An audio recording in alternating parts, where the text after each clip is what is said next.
Yes, आज का topic that is electric current and its effect. Electric current किसे कहते हैं पहले ये पढ़ेंगे, फिर उसका क्या इफेक्ट होता है वो पढ़ेंगे। इलेक्ट्रिक करंट को जानने से पहले इलेक्ट्रिसिटी आप सबको पता है बहुत ज्यादा, ठीक है ना। इलेक्ट्रिसिटी आप डेली लाइफ में यूज करते हो। क्या होती है electricity? It is a form of energy, एक तरीके की एनर्जी होती है, ठीक।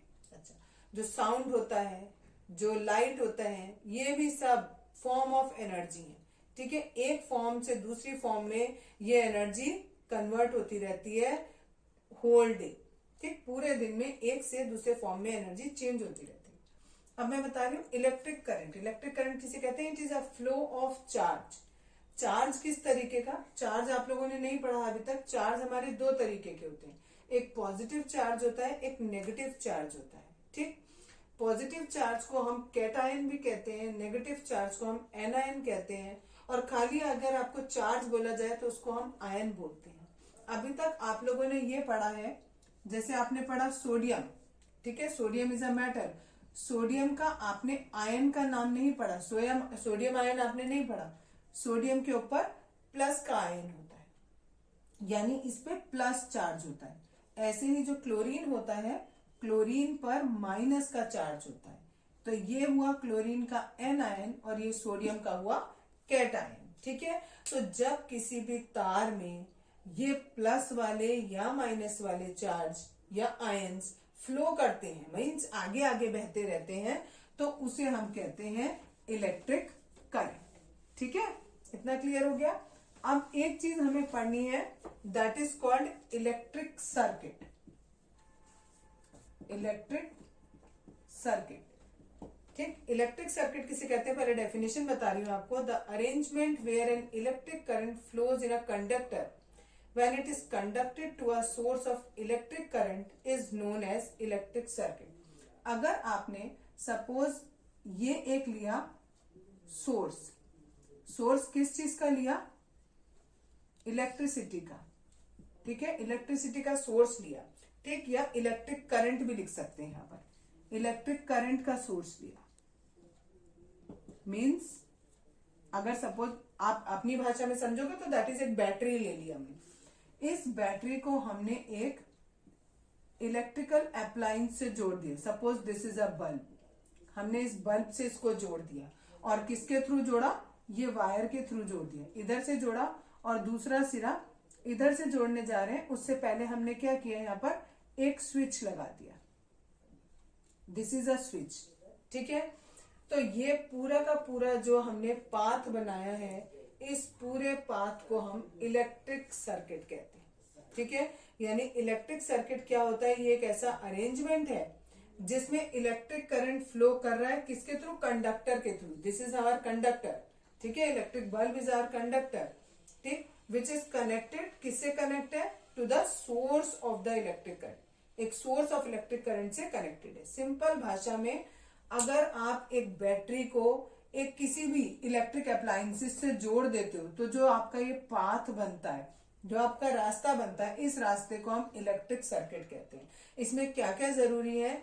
एक आपका इलेक्ट्रिक अप्लायंसेस बहुत ज्यादा जरूरी है, और दूसरा आपका source of electric current, means आपको ये कहां से मिल रही है एनर्जी, ठीक है, कहां से आपको इलेक्ट्रिसिटी मिल रही है, वो ज्यादा जरूरी है। अगर ये दोनों है तो आप उसे इलेक्ट्रिक सर्किट कह सकते हो। आप एक्स्ट्रा एक स्विच लगा देते हो जिससे आप इसमें करंट फ्लो भी कर पाओ, और जब मन ना करे तो फ्लो ना करो उसमें, ठीक है। Components of an electric circuit. Electric circuit में पिछली बार मैं बता चुकी आपको क्या होता है इलेक्ट्रिक सर्किट। एक ऐसा रास्ता जिसके थ्रू आपका इलेक्ट्रिक करंट फ्लो होता है, उस रास्ते को हम क्या कहते हैं? इलेक्ट्रिक सर्किट कहते हैं। अब इस सर्किट में कौन कौन सी चीजें होना जरूरी है, यानी without these things circuit can not be completed. कौन सी ऐसी चीजें होती हैं जिसके बिना सर्किट कंप्लीट नहीं हो सकता, या आप इसे दूसरे वे में कहो तो कहोगे components of an electric circuit. मतलब इलेक्ट्रिक सर्किट में कौन कौन सी चीजों का होना बहुत ज्यादा जरूरी है। पहला कंपोनेंट होता है आपका जो सबसे ज्यादा जरूरी होता है, दैट इज सेल और बैटरी। सेल, अब आप सेल किसे कहते हैं पहले मैं आपको कंपोनेंट्स बता देती हूँ, फिर एक एक करके समझाती हूँ, ठीक है। पहला है सेल और बैटरी, दूसरा आता है आपका स्विच, ठीक है। तीसरी चीज होती है आपकी वायर, और चौथी चीज होती है आपकी कोई भी अप्लायंसेस। अप्लायंसेस का मतलब होता है कोई भी आपका इलेक्ट्रिक इंस्ट्रूमेंट जिसमें आपको इलेक्ट्रिक करंट की जरूरत हो। ठीक है, ये चार चीजें होनी आपके सिस्टम में यानी इलेक्ट्रिक सर्किट में होनी बहुत ज्यादा जरूरी है। अब सबसे पहले मैं आपको बता रही हूँ सेल किसे कहते हैं। ठीक है, सेल क्या होता है? It is a source of, cell is a source of source of किस चीज का सोर्स होता है? इलेक्ट्रिक करंट का, इलेक्ट्रिक करंट का। यानी जो भी आपका करंट प्रोड्यूस होगा वो कहां से प्रोड्यूस होगा? इस सेल से प्रोड्यूस होता है। इस सेल में दो टर्मिनल होते हैं। ठीक है, कितने टर्मिनल? दो टर्मिनल होते हैं। एक होता है पॉजिटिव टर्मिनल, एक होता है नेगेटिव टर्मिनल। सेल का जो सिंबल होता है उसको आप ऐसे शो करते हो। ठीक है, दिस इज द सिंबल। ये एक हिस्सा बनाते हैं लंबा पतला और दूसरा होता है छोटा और मोटा। ठीक है, जो छोटा मोटा वाला पार्ट होता है इनमें से एक पार्ट आपका पॉजिटिव होता है और एक नेगेटिव होता है। जो लंबा पतला है दैट इज पॉजिटिव और जो छोटा मोटा है उसको हम नेगेटिव टर्मिनल बोलते हैं। तो एक पॉजिटिव टर्मिनल और एक नेगेटिव टर्मिनल। ठीक है, हर सेल में आपको ये चीजें मिलेंगी। ठीक, लेकिन जितने भी हम अप्लायंसेस यूज करते हैं अपने डेली लाइफ में उनमें से कुछ ही ऐसे अप्लायंसेस हैं जिनमें केवल एक सेल से आपका काम चल जाता है। ठीक है, अदरवाइज हमें एक सेल से ज्यादा सेल की जरूरत पड़ती है। और अगर हमने किसी जगह पर एक सेल से ज्यादा सेल लगा लिए लाइक दिस, अगर मैंने ये एक और सेल लिया उसके बाद मैंने एक और सेल ले लिया, this is positive this is negative, तो it is called a battery. ये हमारी कहलाएगी बैटरी। इसमें क्या किया मैंने? It is a battery is a combination of cell. Battery को क्या बताया मैंने? Combination of cell. जब भी आप एक से ज्यादा सेल को आपस में जोड़ दोगे तो हमारी क्या बन जाएगी? बैटरी बन जाएगी। इसका जोड़ने का तरीका होता है। ठीक है, तरीका कैसे? देखो, ये टर्मिनल है पॉजिटिव पहले वाले सेल का, पहले वाले सेल का ये है नेगेटिव, दूसरे वाले सेल का ये पॉजिटिव ये नेगेटिव, तीसरे का ये पॉजिटिव ये नेगेटिव। ये जो नेगेटिव वाला था पहले का इसको कनेक्ट किया दूसरे के पॉजिटिव से, ये जो नेगेटिव था दूसरे वाले का इसको कनेक्ट किया तीसरे के पॉजिटिव से। इसी तरीके से आगे हमें जितने भी जोड़ने हम सब उनको जोड़ते चले जाएंगे। ठीक है, ये होता है सेल और बैटरी दोनों के दोनों ही क्या होते हैं? Source of electric current. Electric current के सोर्स होते हैं दोनों के दोनों। दोनों के ही दो टर्मिनल होते हैं, एक पॉजिटिव होता है एक नेगेटिव होता है। सिंबल आपका सेल का सिंबल ये है और ये आपका बैटरी का सिंबल है। बैटरी क्या होती है? कॉम्बिनेशन ऑफ 2 और मोर 3 सेल्स। ठीक है, ओके।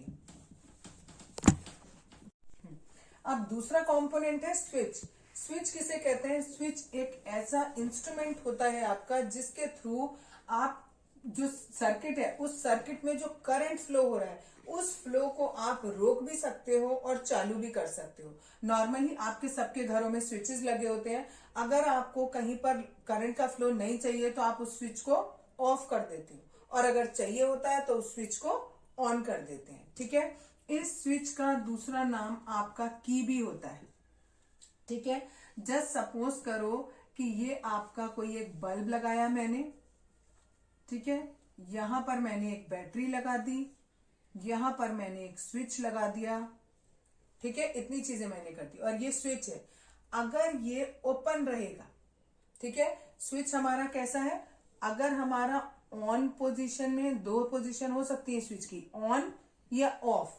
जब हम स्विच को ऑफ करते हैं तो हमारा ये दूर हो जाता है इससे, ये इससे दूर हो गया, दैट मीन्स सर्किट हमारा पूरा नहीं हुआ। क्यों नहीं हुआ?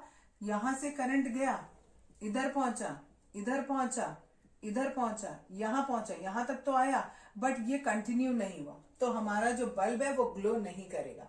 कौन सी पोजीशन में? ऑफ पोजीशन में ग्लो नहीं करेगा। ठीक है, तो जब हमारा ऑफ पोजीशन होती है तो उसको हम ओपन सर्किट भी कहते हैं। ठीक है, ओपन सर्किट क्यों कह रहे हैं? क्योंकि ये यहां से खुला हुआ है, ओपन सर्किट है। ठीक है, इसलिए हम इसको ओपन सर्किट कह रहे हैं। इसी का जस्ट उल्टा, अगर हमारा यहाँ है ऑन पोजीशन, ऑन पोजीशन का मतलब स्विच हमारा ऑन है, स्विच ऑन है इसका मतलब करंट उसमें फ्लो हो रहा है, फ्लो हो रहा है तो ये वाला जो पोर्शन है ये यहाँ आके चिपक जाता है। ठीक है, जैसे ही हम करंट पास करते हैं तो ये अपने आप खुद ब खुद ये वाला पोर्शन यहाँ नीचे आ जाता है और इससे चिपक जाता है, और जैसे ही ये इससे चिपकेगा पूरा सर्किट पूरा हो गया, करंट इधर भी फ्लो करने लगेगा, और इसको हम कहेंगे क्लोज्ड सर्किट। ठीक है, यानी क्लोज सर्किट कब कहते हैं, जब ऑन में होता है। ठीक, स्विच की पोजीशन जब ऑन होगी तो उसे क्लोज्ड सर्किट कहते हैं, स्विच की पोजीशन जब ऑफ होती है तो उसे हम ओपन सर्किट कहते हैं।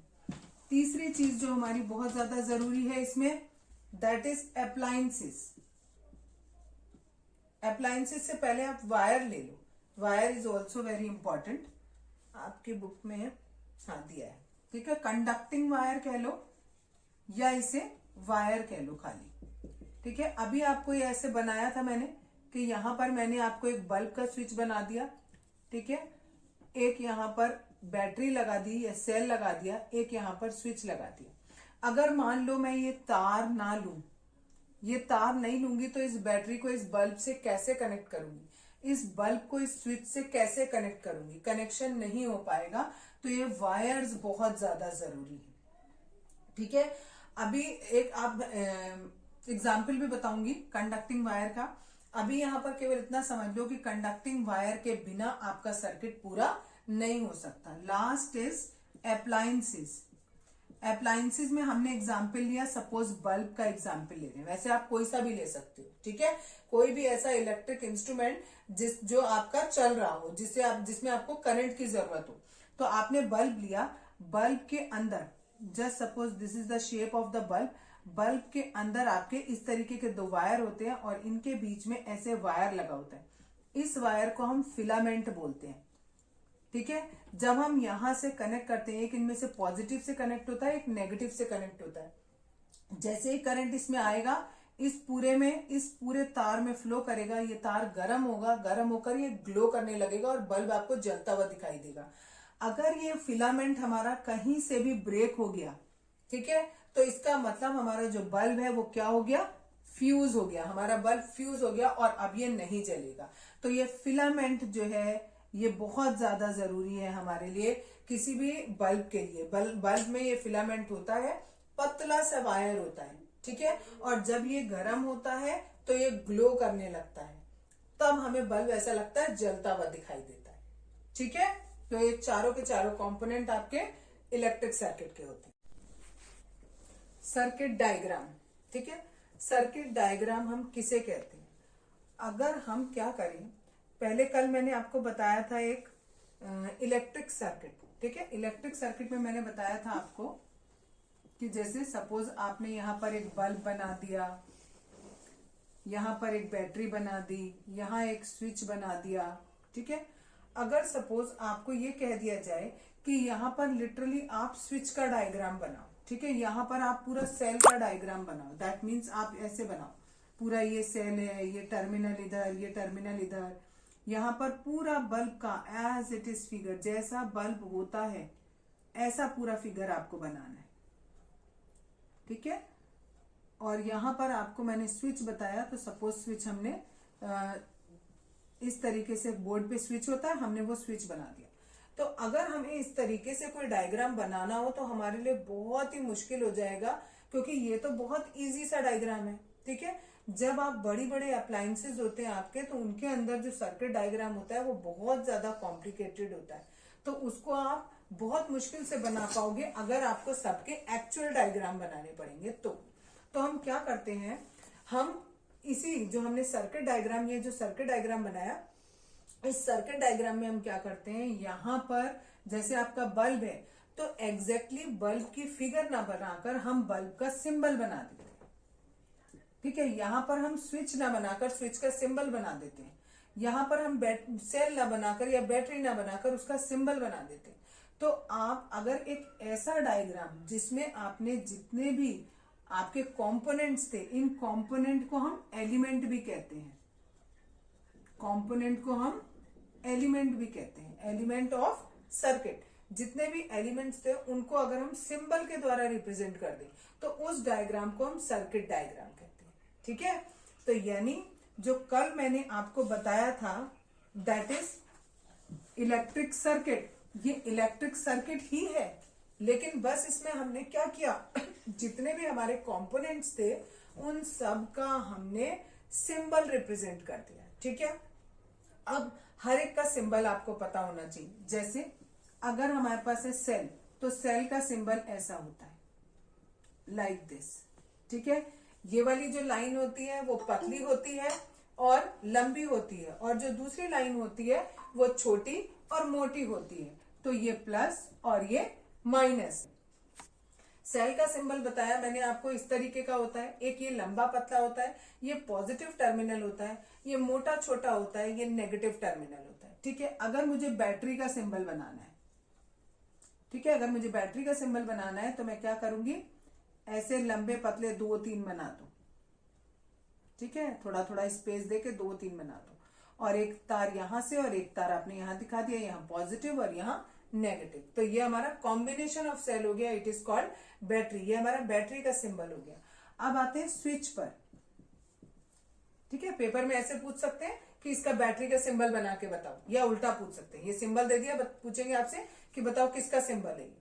अब स्विच का सिंबल, स्विच के 2 सिंबल होते हैं, एक आप ऐसे बना सकते हो, ठीक है, कभी कभी इसको ऐसे बना के दिया जाता है। ये 2 अलग अलग बताए मैंने आपको। ठीक है, दोनों ही आपके, अभी स्विच हमारा कैसा है, ऑफ है।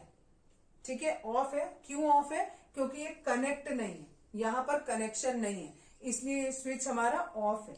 This is switch off. अब मैं बता रही हूं आपको स्विच ऑन का। स्विच ऑन का सिंबल होगा तो बिल्कुल इससे कनेक्ट होगा, जुड़ा हुआ होगा। इस वाले के लिए क्या होगा, ऐसे ब्रैकेट बनाया और बीच में एक डॉट बना दिया। ये डॉट बना दिया, इसका मतलब कि ये हमारा कंटिन्यूअस हो गया। दिखाएंगे नहीं, ऐसे जुड़ा हुआ नहीं दिखाएंगे, बस यहाँ पर एक डॉट बना दिया जाता है। यहाँ पे डॉट नहीं होता, यहाँ पे डॉट बना दिया जाता है। अगर डॉट नहीं है दैट मीन सर्किट पूरा नहीं है, और सर्किट पूरा नहीं है दैट मीन स्विच हमारा ऑफ है। और अगर हमने ऐसा बना दिया तो दैट इज सर्किट हमारा पूरा है और हमारा करंट फ्लो हो रहा है, दैट मीन स्विच हमारा ऑन है। ठीक है, अब मैं बता रही हूं आपको बल्ब का या लैंप का। ठीक है, BULB बल्ब, या आप लिख सकते हो लैंप, कुछ भी लिख सकते हैं। इसका आप ऐसे, ये this is the symbol of lamp. ठीक, अगर आ जाए एक और बचा है, that is called conducting wire. Conducting wire, wire को आप 2 तरीके से दिखा सकते हो। अगर एक नॉर्मल वायर है तो आपने ये दिखा दिया। ठीक, अगर आपका 2 वायर कनेक्टेड है, आपस में जुड़े हुए हैं, तो हमने यहां पर जोड़ दिया। ठीक, और अगर हमारे 2 वायर हैं बट वो एक दूसरे से जुड़े हुए नहीं है, एक के ऊपर एक आ रहे हैं, तो हम उन्हें ऐसे करके दिखा सकते हैं। ठीक है, ये आपस में जुड़े हुए नहीं है। यहां दिख रहा है कि ये वाला वायर अलग जा रहा है, ये वाला वायर अलग जा रहा है। ठीक है, जबकि देखो ये वाला वायर अलग है और ये वाला वायर उसके ऊपर से जा रहा है। ठीक, इसको हम इस तरीके से भी दिखा सकते हैं, ऊपर वाला वायर सीधा बना दिया और नीचे वाले वायर को ऐसे बना दिया। ठीक है, इसमें दिख रहा है हमें कि 2 वायर हैं, और यहां पर हमें क्या दिख रहा है कि ये दोनों वायर आपस में इस जगह पर कनेक्टेड है, यानी इस पॉइंट से 4 वायर निकल रहे हैं, आप ये कह सकते हैं। ठीक, और अगर आपको कहीं पर कोई कनेक्शन नहीं दिखाना तो दैट इज सिंपल वायर आपका ऐसे जा रहा है। ठीक है, पोटेंशियल डिफरेंस। पोटेंशियल डिफरेंस ऐसे तो बहुत अलग चीज होती है, आपको समझ नहीं आएगी, बट अभी आपके लेवल में जो है मैं वो बता रही हूं। सपोज करो एक ये कंटेनर है और एक ये कंटेनर है, दोनों कंटेनर है। इस कंटेनर में जो पानी है वो बहुत ऊपर तक भरा हुआ है। ठीक है, इस कंटेनर में पानी केवल यहां तक भरा हुआ है, और इन दोनों कंटेनर को हमने एक पाइप के थ्रू कनेक्ट कर दिया। ठीक है, एक पाइप के थ्रू हमने इन दोनों कंटेनर्स को कनेक्ट कर दिया। तो ये वाला जो कंटेनर है, इस वाले कंटेनर में प्रेशर ज्यादा होगा पानी का, बिकॉज यहाँ पर पानी कितना है, ज्यादा है। और इस वाले कंटेनर में पानी का उतना प्रेशर नहीं होगा, क्योंकि यहाँ पर पानी कम है। यहाँ पानी का प्रेशर बहुत ज्यादा होगा, यहाँ पानी का प्रेशर कम होगा। और हमेशा जहां ज्यादा प्रेशर होता है वहां से लो प्रेशर की तरफ ट्रांसफर होता है वाटर। तो आपका यहां से पानी इधर की ओर ट्रांसफर होगा और ये तब तक होता रहेगा जब तक आपका दोनों जगह का पानी बिल्कुल सेम लेवल पर नहीं पहुंच जाता। दोनों का पानी कहां तक हो जाएगा? बिल्कुल सेम लेवल तक। जब तक बिल्कुल एकदम एग्जैक्टली सेम लेवल तक नहीं पहुंच जाता तब तक ये पानी यहां पर ट्रांसफर होता रहता है। ठीक है, लेकिन अभी जो मैं समझाने जा रही हूं दैट इज पोटेंशियल डिफरेंस, वो ये हुआ कि आपका इस बॉडी का जो प्रेशर है और इस बॉडी का जो प्रेशर है वो दोनों अलग अलग है ना, तो उसका जो डिफरेंस हुआ दैट इज कॉल्ड डिफरेंस। कौन सा डिफरेंस? प्रेशर का डिफरेंस। ठीक है, इसी तरीके से आप जब इलेक्ट्रिसिटी में पढ़ते हो तो इलेक्ट्रिसिटी में क्या होता है, मैंने आपको बताया था कि जैसे ये एक सेल है, सेल का मैंने ये वाला सिंबल बनाया था ना, दिस इज अ सेल। ये आपका पॉजिटिव टर्मिनल और ये नेगेटिव टर्मिनल। दोनों टर्मिनल पर पोटेंशियल होता है, इस पर अलग पोटेंशियल होगा, इस पर अलग पोटेंशियल होगा। जैसे यहां प्रेशर अलग अलग था, ऐसे ही यहां पर दोनों एंड्स पर, दोनों टर्मिनल्स पर पोटेंशियल अलग अलग होता है। और उन दोनों का जो पोटेंशियल का डिफरेंस होता है, इधर वाला पोटेंशियल सपोज 10 है, इधर वाला पोटेंशियल सपोज 5 है, तो इन दोनों का जो डिफरेंस है 5, this is called potential difference. ठीक है, पोटेंशियल डिफरेंस को हम जनरली वोल्ट में नापते हैं। ठीक है, ये अभी आपके सिलेबस में इतना है नहीं डिटेल में, बस जितना इन्होंने बताया है उतना मैंने आपको क्लियर कर दिया कि अगर आपके कोई दो कंटेनर हैं, दोनों कंटेनर में जिस तरीके से प्रेशर अलग अलग होता है, वैसे तो देखा जाए तो इसका और इसका कोई कनेक्शन नहीं है, केवल समझाने के लिए आपको बुक में दिया है। ठीक है, कि जैसे इसका प्रेशर है तो ये ज्यादा होगा बिकॉज यहाँ पानी ज्यादा है, यहाँ पानी कम है तो प्रेशर कम होगा। हमेशा हाई से लो की तरफ चलेगा पानी, और कब तक चलेगा? जब तक दोनों का लेवल बराबर नहीं आ जाता। सेम इसी तरीके से जो आपका सेल होता है, उस सेल में जो दो टर्मिनल होते हैं, उन दोनों टर्मिनल पर पोटेंशियल होता है। अब आप कहोगे पोटेंशियल क्या होता है? ठीक है, तो पोटेंशियल अभी आपके लेवल का नहीं है, आगे बड़ी क्लासेस में आप पढ़ोगे डिटेल में, तब बताएंगे। अभी केवल इतना समझ लो कि कोई एक चीज होती है दैट इज कॉल्ड पोटेंशियल, और अलग अलग दोनों टर्मिनल पर अलग अलग पोटेंशियल होता है, और उनका जो डिफरेंस होता है उसे आप पोटेंशियल डिफरेंस कहते हैं। ठीक, इफेक्ट्स ऑफ इलेक्ट्रिक करंट, जो आपका तार के अंदर इलेक्ट्रिक करंट फ्लो हो रहा है, उस करंट के पास, उस तार के पास अपनी इलेक्ट्रिकल एनर्जी होती है। वो एनर्जी, जितनी भी एनर्जी होती है बच्चों, ये हर एक चीज के लिए सही है, खाली साइंस के लिए नहीं, आपकी लाइफ के लिए भी सही है, कि जो भी एनर्जी होती है ना वो बनाई जाती है ना वो डिस्ट्रॉय कर सकते हो। इसे आगे चल के आप पढ़ोगे, that is called conservation of energy. इसको एक नियम से पढ़ोगे, that is called conservation of energy. इसका कंजर्वेशन ऑफ एनर्जी का मतलब होता है कि ना तो आप एनर्जी को बना सकते हो, ना आप एनर्जी को खराब कर सकते हो, मीन्स डिस्ट्रॉय कर सकते हो।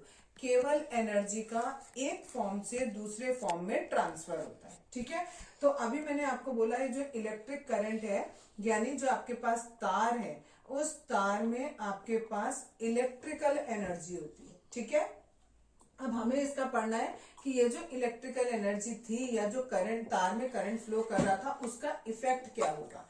उसके दो इफेक्ट हो सकते हैं, एक हीटिंग इफेक्ट है, एक लाइटिंग इफेक्ट है। ये दोनों ही इफेक्ट आप लोगों ने अपने डेली लाइफ में देखे हुए हैं। सपोज एक तार है, उस तार में करंट फ्लो कर रहा है, तो अगर सपोज आप उससे एक बल्ब जला रहे हो, तो आप देखोगे जैसे ही आपने स्विच ऑन किया, आपका बल्ब जो है वो ग्लो करने लगा। ठीक है, ग्लो कर रहा है, दैट मीन्स वो आपको लाइट दे रहा है, दैट इज लाइटिंग इफेक्ट। यानी जो आपके तार के अंदर इलेक्ट्रिक एनर्जी थी, वो आगे जाकर किसमें कन्वर्ट हो गई? लाइट एनर्जी में कन्वर्ट हो गई, जिससे आपको लाइट मिल रही है। दूसरी बात, थोड़ी देर तक आपने उस लाइट को जला के रखा, तो आप उस बल्ब को फिर छू के देखोगे तो वो बल्ब आपका थोड़ा सा आपको गर्म फील होगा। दैट मीन्स कि जो इलेक्ट्रिक एनर्जी उस वायर में थी, वो थोड़ी सी किसमें कन्वर्ट हो गई? हीट एनर्जी में कन्वर्ट हो गई। बल्ब के पास जो आपका तार होता है, जो वायर होता है, उस वायर में है आपकी इलेक्ट्रिक एनर्जी। ठीक है, और ये एनर्जी किसमें कन्वर्ट हो गई? एक बार हीट एनर्जी में और दूसरे किसमें?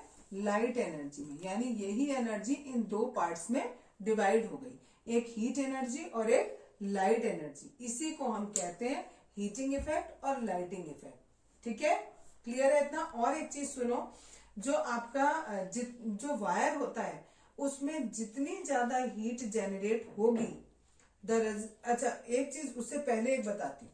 सपोज ये आपका एक वायर है, ठीक है, वायर में करंट सपोज यहां से इधर की तरफ करंट जा रहा है, ठीक, तो वायर के अंदर एक चीज होती है, उस चीज को हम बोलते हैं रेजिस्टेंस।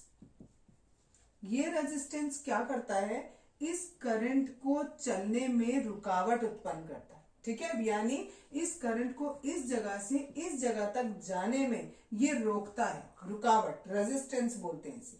ठीक है, ये रुकावट उत्पन्न करता है, ये इस करंट को यहां से यहां नहीं जाने देता। ये जितना ज्यादा होगा उतना कम करंट यहां से फ्लो हो पाएगा। ठीक है, ये रेजिस्टेंस जितना ज्यादा होगा क्योंकि वो रुकावट पैदा कर रहा है, तो ये जितना ज्यादा होगा करंट उतना ही कम फ्लो होगा।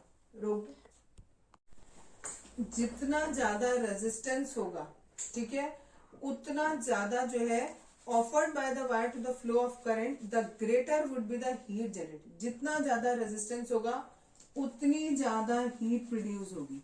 अगर इस वायर का रेजिस्टेंस बहुत ज्यादा है और इसमें से आप करंट पास कर रहे हो तो ये तार जो है वो गर्म हो जाएगा, बिकॉज ये उसका विरोध कर रहा है। सपोज आप किसी से लड़ाई कर रहे हो, अगर आपको कोई मार रहा है और आप उसे रोक रहे हो तो आपकी बॉडी हीटअप हो जाती है ना, बिल्कुल सेम यहाँ पर है। ये वायर है एक, इस वायर में से अगर ये करंट पास हो रहा है तो ये वायर इस करंट को रेजिस्ट कर रहा है, रोक रहा है कि भाई इसमें से पास मत हो, तो ये क्या हो जाएगा, बहुत ज्यादा गर्म हो जाएगा। लेकिन जो कॉपर वायर होता है उसका रेजिस्टेंस बहुत कम होता है, इसलिए वो जल्दी हीटअप नहीं होता है। ठीक।